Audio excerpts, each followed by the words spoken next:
Hey friends, welcome back. I am so hyped. I'm sure you can see the title. Today I'm gonna go see Spiral, and I am so happy to say that I have managed to dodge every single time I've seen the trailer. I've left the cinema, I've turned off my TV, I've scrolled right past it on Twitter maybe 200 times over the last couple of months. I am just so psyched because I really don't know anything about this film, so this intro is going to be short. But we can use that as an experiment because usually I look up things before the film, who's in it, all that kind of stuff, and I really do want to be completely surprised. So we're going to do this as an experiment of someone who has no preconceived notions, no expectations at all for the film, just gonna go in. Obviously the last Saw movie we had was Jigsaw, I believe. I remember I saw that one at the drive-in actually, and it wasn't great. So this is gonna be really interesting. As I said, it is from the book of Saw, so I do believe it's reimagined. I do know like the story about Chris Rock, how he had the idea and he kind of said, I have this really cool idea for Saw, and it actually happened, which was a very unexpected mashup, Chris Rock and Saw. Obviously I have a huge place in my heart for Saw because Saw is at its core an Australian film. The original short was created by James Wan and Lee Whannell here in Australia, and they went to America to get it made into a feature when they couldn't get funding here, but they went with, you know, a short version of it to pitch, and obviously it picked up and has turned into a huge franchise. So I'm very excited to see what Saw reimagined, or a movie that's, you know, kind of connected to it from the book of Saw, what that means. So let's just go and check it out. I'm going to take you guys with me to the cinema because I know how much a lot of you have been missing that. So let's go and check out Spiral, and I'll let you know my thoughts spoiler free.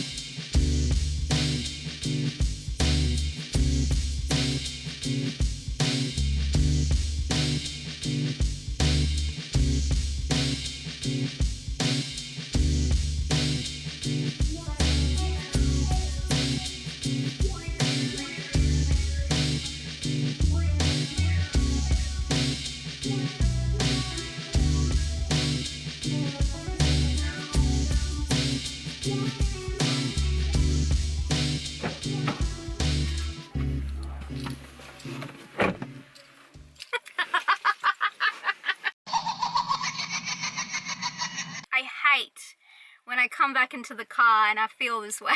I'm so sorry to be the bearer of bad news. You know what? Okay, hi guys, I just finished watching Spiral.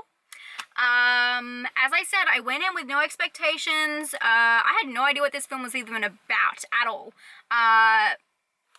My God, was I shocked? Not shocked, but just surprised, and in a strange way, from the first scene. So this film is, you know, stars Chris Rock and Samuel L. Jackson, only a tiny bit. It is about a police officer who keeps getting clues towards a crime that is directed around his department. I think that's a pretty straightforward way to say it without giving anything away. From the moment that this film started, I will not rant. From the moment that this film started, there was a weird vibe going on. A very strange vibe. I would say very Criminal TV show vibe. Very Criminal Minds, but no Spencer Reid. Where was Spencer Reid? So the film was had a lot of stereotypes, especially around the cops and the police department. It was cheesy. It has some weird dialogue. It was shot in such a strange way that made it feel like a TV show, made it feel more so like a crime TV show from the 2000s. And I do have a theory to why this would be. So the director of this film is Darren Lynn Bousman, and he has done a couple, I think 3 other Saw films. He did Saw 2, Saw 3, and Saw 4. I like Saw 2 and 3 and 4, to be honest. He also did Repo Genetic Opera, by the way, which I absolutely love. So I think that what was happening in this film was, because they did choose someone who has directed Saw films before, they were trying to really link it back into the Saw franchise. And so to do that, they shot it in a way that is very 2000s. The film is riddled with, I don't want to say issues, because again, this is my opinion and I know that, and if you do enjoy this film, or if you do enjoy cheesy films, that's totally fine. As I just said, I like Repo.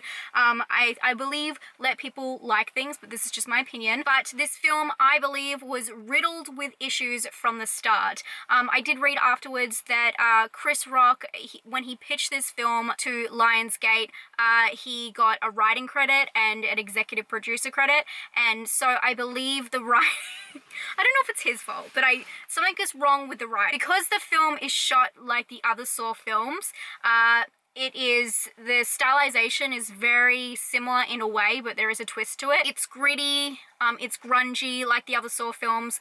Interesting enough, I always talk about tones, it is orange instead of blue, where, you know, the blue and the green is what Saw's known for. It's known for being a cold basement, especially the original.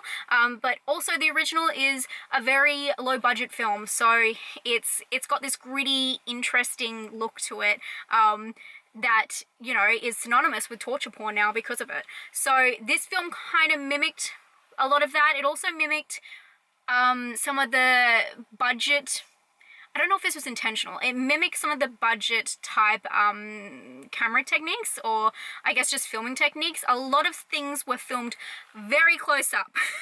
Not extremely close up, but I feel like when you walk into a room or see a room for the first time, you should see, you know, some wide angles, and I felt like the camera was always really close to the subject or really close to what was going on.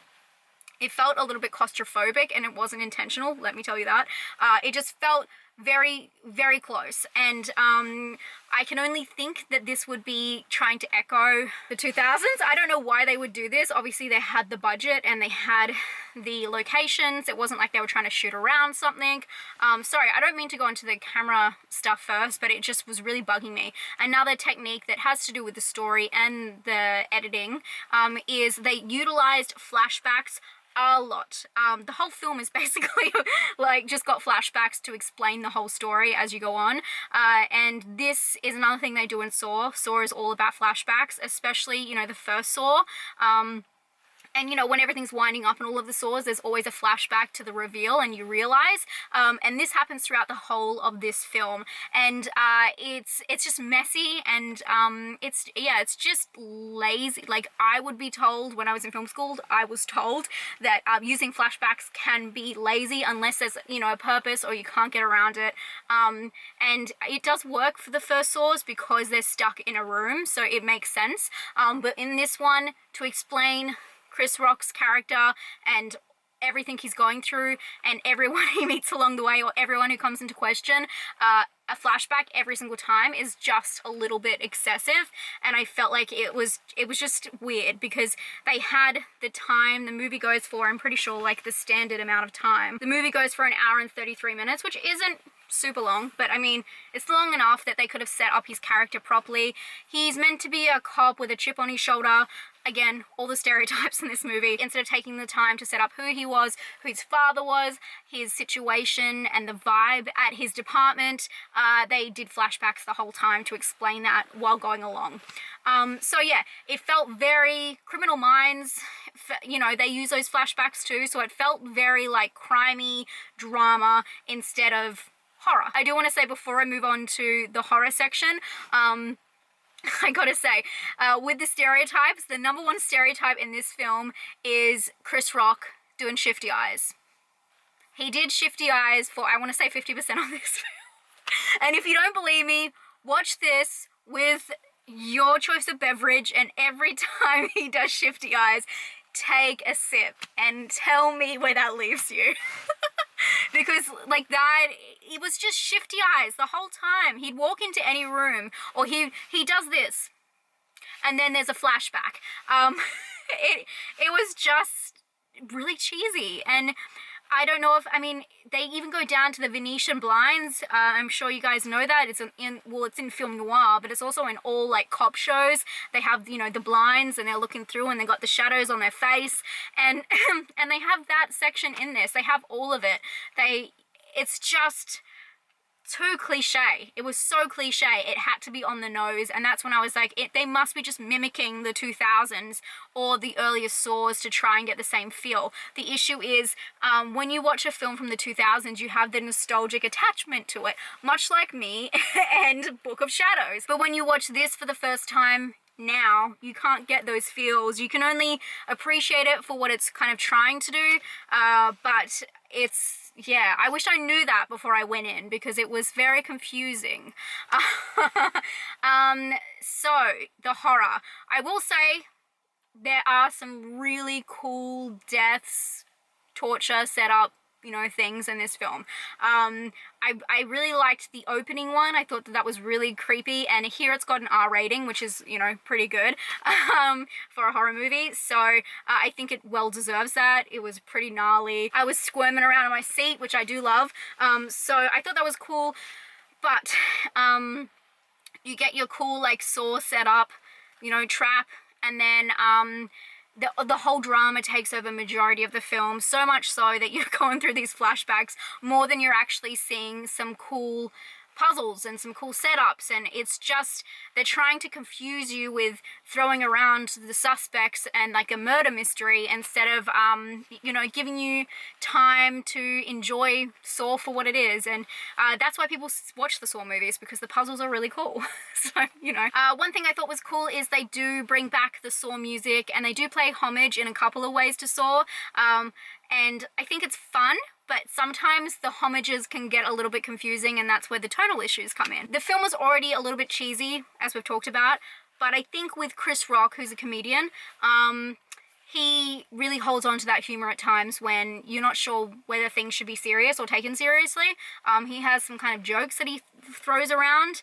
I think that's totally fine, and it was kind of expected for me. The old Saw, they make some kind of snarky remarks more at each other, but it's not really that kind of humor. And they started off with, you know, him almost doing a stand-up routine in the way he's having like banter with people, which I think is cool. And I think it gave it a point of difference, and I kind of liked that. And then that kind of zoned out, and then throughout the film he was just like throwing like witty remarks back and forth, and I get it, he's meant to be a smart-ass cop, so it makes sense. But some of the time I was just like, I don't know if people are gonna like that tonal. So I'd love to hear what you think about that when you watch the film, because that's really interesting to me, because I don't so much have tonal issues with this. I was kind of expecting that. I just know a lot of people have those with films these days. So I get really interested when you guys feel that way about certain films. I've heard people say that about Jennifer's Body and stuff like that. So please let me know what you think about that. I'm dying to know what you think about that. Overall, I just think that the film was explained in a very strange way, that it took the long route explaining everything and then re-explaining it and then having flashbacks instead of just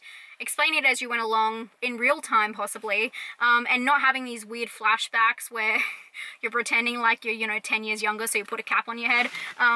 You'll get to it. It's very strange and almost like purposeful. I'm like, are they just taking the mickey? And I really did want to love it, but I just can't. I really can't. It was just really awkward and weird, and almost in a fun way, but it would have been more fun if there was more puzzles and horror. That's what we all expected. For me, I just really wanted to see the idea that Chris Rock felt like he had to go in and add to a franchise that was so well established and completely change it, or like reinvent it in his own way. And I just really wanted to see what was this amazing idea. And in my head, through like, you know, since this was announced a couple of years, I've been thinking, what is his cool like twist to this? And it really, it wasn't great. I can see what he might have been sitting there and thinking and going, oh, you know, this would be really cool if they like took out these elements and made like this one scene or this scene, and then he worked backwards to create the rest of the story. But I felt like it just wasn't as strong as those scenes were, and I felt like maybe it needed a little bit more time developing. And I also thought it might have done it more justice if the marketing reflected it was going by the look of like nostalgic Saw, you know, giving it that strange flashbacks, that grungy look, has some like shaking camera bits where it's just like he's freaking out and it's like, so it's like, it's very like old school techniques, or like old school's like 20 years ago now, I guess. So it would have been interesting to see if it was done in like a nostalgic way, then people might be more open to see like a cheesy Saw film. I feel like people, you know, be excited going, yeah, like this is cool, like Chris Rock is like taking what we love and trying to like recreate it like 20 years later. I think that's really cool. But it showed quite a modern, like the posters look quite modern, so yeah, very interesting. I would watch the trailer with you now, I really would, but I can't because I'll be copyrighted. Unfortunately, they're just gonna pick me up. I know Lionsgate will pick me up straight away. So, but I would if I could. So I'm sorry I can't do that. But hopefully that gave you a little bit more succinct idea of what to expect. And I think that that's probably important. If I went in knowing what I know now, I would be expecting a different film. I don't know what I was expecting before. Maybe just not like that. I'm kind of torn on what to give this one. I would give it a 4.5 out of 10. But I don't really do half scores. So I'm gonna give it a 5. Originality, none. I'll give it 2 for originality. You'll see. You'll know why. The 2 is for like 2 of the traps. How about that? And scare, I'm gonna give it a 7 because of the gore. I did think there was parts where I jumped, you know, when like anyone like grabs someone in one of the Saw movies, like, you know, like the first ones where the pig's like grabbing people and you're scared shitless. Yeah, those moments. I love those moments. That's what Saw's about. Anyway, I hope you enjoy this. I'm sorry if my opinion offended you or, you know, killed your expectations, but maybe it's good to lower them a little bit. And I'm really keen to see what the rest of the community thinks about this when they finally get to see it. Luckily, I'm one of the first people who get to see it. So, yeah, being in Australia, that is. So, you know, our time zone, we get to see it like a day before. I did check IMDb and has an 8.3 with I think like 30 reviews, so we'll see. Anyway, I'm so wound up, obviously, if you can see, like I had so much to talk about, so hopefully I kept that succinct. Thank you so much for watching. If you haven't subscribed, please do, and I'll talk to you guys very soon. Stay safe and stay spooky. Bye guys.